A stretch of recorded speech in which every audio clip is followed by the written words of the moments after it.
Bem-vindo ao canal Ferrovia do Brasil. Aproveitando, já deixe seu like e inscreva-se no canal.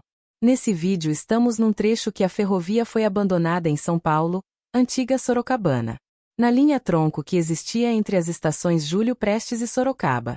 Os trilhos, quando não foram retirados, foram cobertos pelo mato e às vezes só sobraram os postes para contar a história.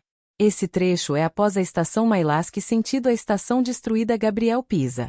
Veja o link do vídeo dessa caminhada completa na descrição desse vídeo. Aproveitando, já deixe seu like e inscreva-se no canal.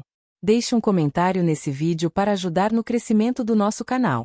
E ao final desse vídeo há mais sugestões para continuar assistindo aqui. Segue o vídeo com um som de fundo.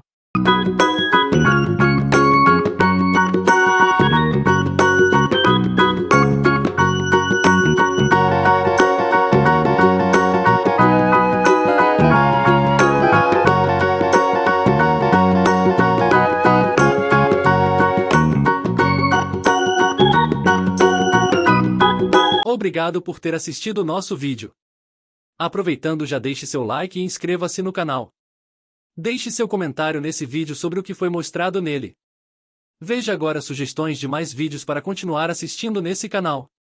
Veja em especial a sugestão no canto superior esquerdo da sua tela. Sucesso e saúde a todos!